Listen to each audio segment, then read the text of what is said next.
In this episode of Quakers Today, we ask, what best practices do you recommend for supporting neurodivergent people in places of worship and schools? You will learn about loving our own bones by Julia Watts Belser. And Kate Fox finds a connection with the early Quaker emphasis on direct bodily connection with the spirit and her neurodivergence. I'm Peter Santoscano.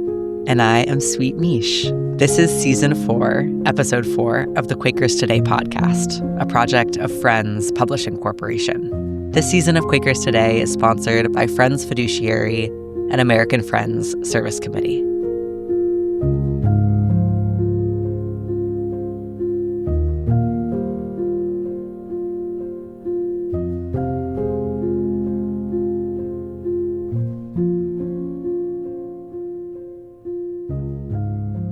Sweet Mish. I know, I've changed my name. I love that. Name changes are huge. That's the sign that someone is the victor. They get to name the towns. And honestly, Sweet Mish is pretty tame compared to the names of some early Quakers. If you saw that viral 17th century Quaker names list. Oh yeah, fierce names. Yeah, exactly. Yeah, there was names like God Blessed or Revolution Six Smith.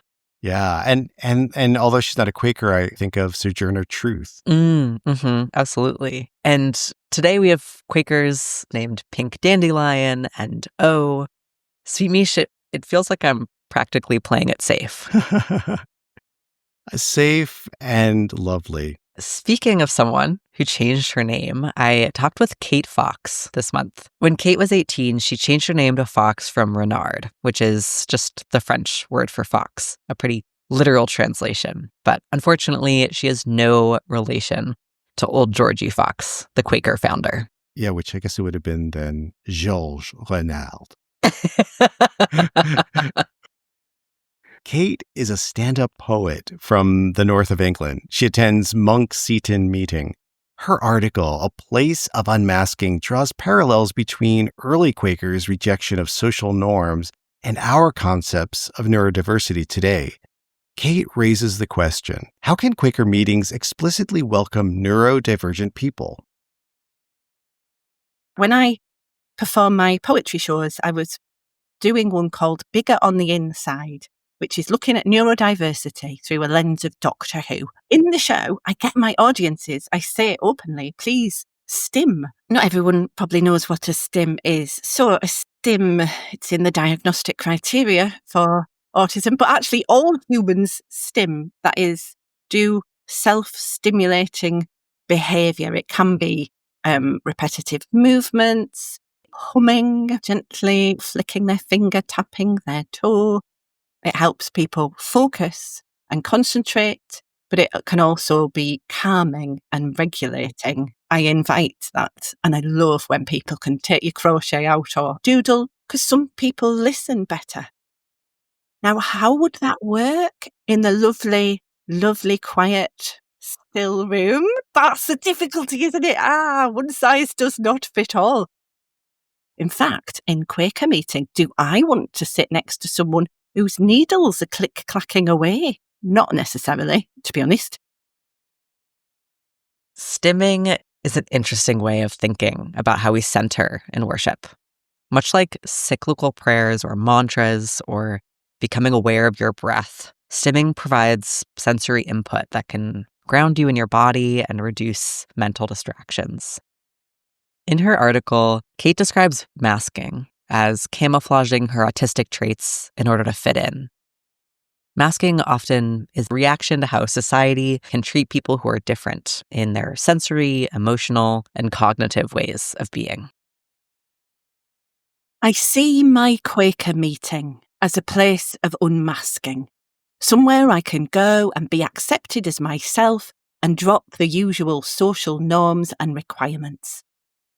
I love reading about the early Quakers. It seems like they were going through their own process of unmasking, questioning why hat doffing, vow swearing and titles were necessary. They were making a more direct and bodily connection with something transpersonal, rejecting traditional hierarchies and power structures because they don't make sense. Kate describes this powerful feeling of being able to drop the usual social pressures at her Quaker meeting. And it makes me wonder, what was it about the early Quakers that allowed them to question social norms? I am not diagnosing the early Quakers as autistic. However, they were certainly neurodivergent or neuroqueer in the definition used by neurodiversity activist and scholar Nick Walker. Walker's definition of neurodiversity recognises it can be a movement or a paradigm, not just a descriptor. Used as a philosophy, it values differences in the ways that people process things as a strength, just as variety is a strength in biodiversity. Neuroqueering. It's a bit of a mouthful. It's also a really playful idea. We're all given these rules, these expectations about how our brains and our relationships should work. But what if we just ignored them? What if we explored different ways of thinking, feeling, and loving?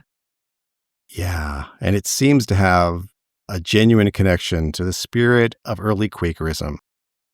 Kate expands on that, looking at how this embodied sensory-first experience might have been at the heart of their spiritual practice. A lot of neurodivergent people process from the bottom up, as in our main processing, it's sensory first, or it's of energy first. It actually makes me think, gosh, I bet there's some people then who are much more top-down processors who it will be a lot harder to get those signals, and maybe they're thinking, oh, I'm doing it wrong. I never get these big internal kind of physical bodily feelings that get talked about. I said in that article, I'm not diagnosing the early Quakers as autistic. But you know what? If we went back to the world of the early Quakers, I bet a lot of them, they were connecting through the fact that they were body processors and energy processors first. And in a way, the movement, the way that Quakerism has developed started from there. And for me, luckily, words are a stim. If Quaker meetings were only about silence, just definitely silence all the time, I'm not down for that. I need some words. But at the same time, the words, which we often acknowledge in a Quaker setting, are really not everything, and they're an imperfect vehicle, and they're a vessel that we're trying with, and sometimes they're all we've got. It's that beautiful, complex interplay of silence and words that is part of what make meetings for me a really neurodivergent, affirming space.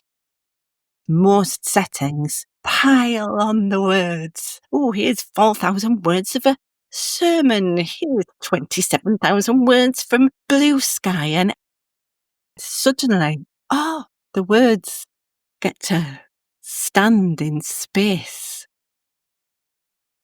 As Kate said, one size does not fit all. Knitting might help one person's center, but it might completely distract another. Noise, lack of noise, a need for movement, a need for stillness, all of these contradictions can live in our meetings. A Quaker meeting is the best place in the world to have these discussions. That level of connected, honest, plain, direct speaking. Often we're required as the neurodivergent people to ask for what we need. And sometimes it's so nice if someone just goes, oh, is there anything in particular that would make you feel more comfortable here? Oh, that's it, isn't it? Just that.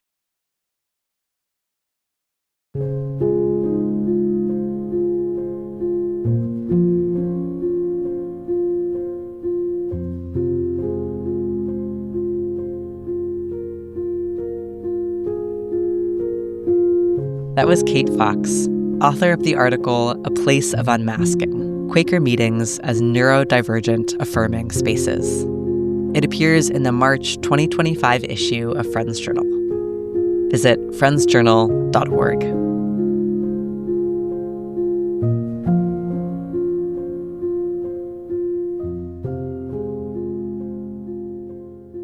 Greg Woods shared a book recommendation with us, Loving Our Own Bones by Julia Watts Belser. Belser, a rabbi, professor, and disability theologian, weaves together personal stories, biblical narratives, and deep reflections on the ways disability is framed in spiritual traditions. She asks, what if we stopped seeing disability as something broken or in need of fixing and instead embraced it as an integral part of human experience, full of wisdom, power, and holiness? For friends who believe in that of God in everyone, this challenges us to consider, do we truly see the divine in disabled bodies? Are we still caught in cultural narratives that equate wholeness with able-bodiedness? Greg's review of this book points to something Quakers don't always talk about, how ableism shows up in our meetings and communities. If we want to be truly welcoming, we have to ask hard questions about who is being left out, overlooked, or asked to conform. Loving Our Own Bones isn't just a book.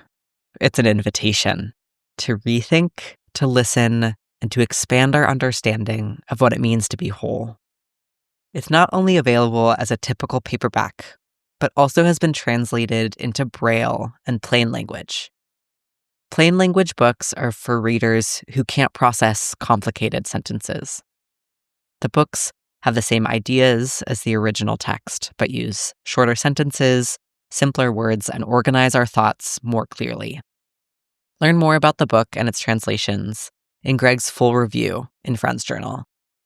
Visit friendsjournal.org. And Peterson, you have some other recommendations for us. Yeah, some potentially useful phone apps. Many neurodiverse individuals use apps to support communication, sensory regulation, social skills, executive functioning, and emotional well-being. Whether it's a communication app like Proliquo To Go or an anxiety management tool like Mood Mission, these digital resources can make daily life more accessible.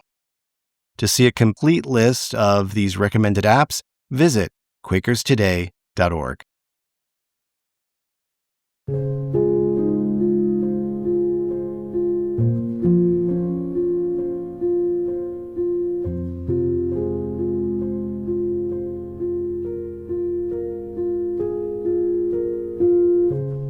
Thank you for joining us for this episode of Quakers Today. If you like what you heard today and you listen on Apple Podcasts, please rate and review our show. Many thanks to everyone sharing Quakers Today with friends and on social media. Quakers Today is written and produced by me, Peterson Toscano. And me, Sweet Mish. Music on today's episode comes from Epidemic Sound. In this episode, we made choices to help listeners who are neurodiverse. We used plain language, one simple piece of music, and kept pauses consistent. We want to know what you think. Would you like a plain podcast version of future episodes? These episodes would have less music and fewer sounds than our regular episodes. Email us, podcast@quakerstoday.org. That's podcast@quakerstoday.org. Season 4 of Quakers Today is sponsored by American Friends Service Committee. Vulnerable communities and the planet are counting on Quakers to take action for a more just, sustainable, and peaceful world. The American Friends Service Committee, or AFSC, works at the forefront of many social change movements to meet urgent humanitarian needs, challenge injustice, and build peace. Find out how you can get involved in their programs to protect migrant communities, establish an enduring peace in Palestine, demilitarize police forces around the world, assert the right to food for all, and more. Visit afsc.org.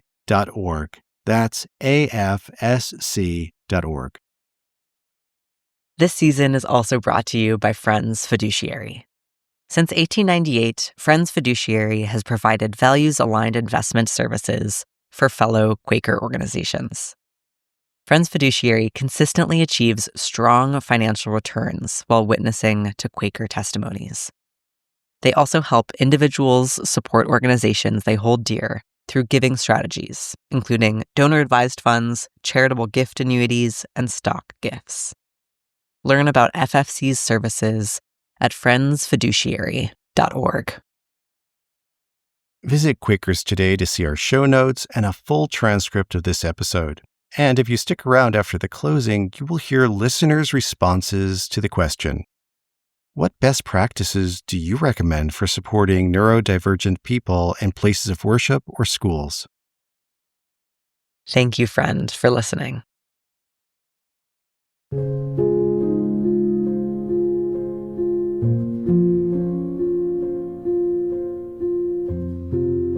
In a moment, you will hear listeners' voicemails about best practices for supporting neurodivergent people. But first, I'll share next month's question. Here's the question. In your spiritual or personal journey, what is a belief you've had to unlearn? I could do a whole podcast about that. And we spoke with someone who knows about this. He wrote a whole book about it. We speak with Quaker author Philip Gulley about unlearning. To answer this question, leave a voice memo with your name and your town. The number to call or text is 317-Quakers. That's 317-782-5377.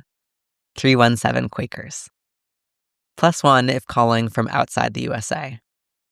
You can also send us an email. I have these contact details in our show notes over at quakerstoday.org. The question again is, in your spiritual or personal journey, what is a belief you've had to unlearn?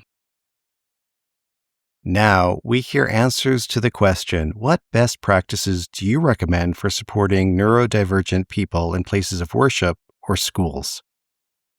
Shirley from Ireland wrote, for schools, communication and training. Autistic kids are all different and have different needs, so individual plans should be worked out with individual families. And then consistency.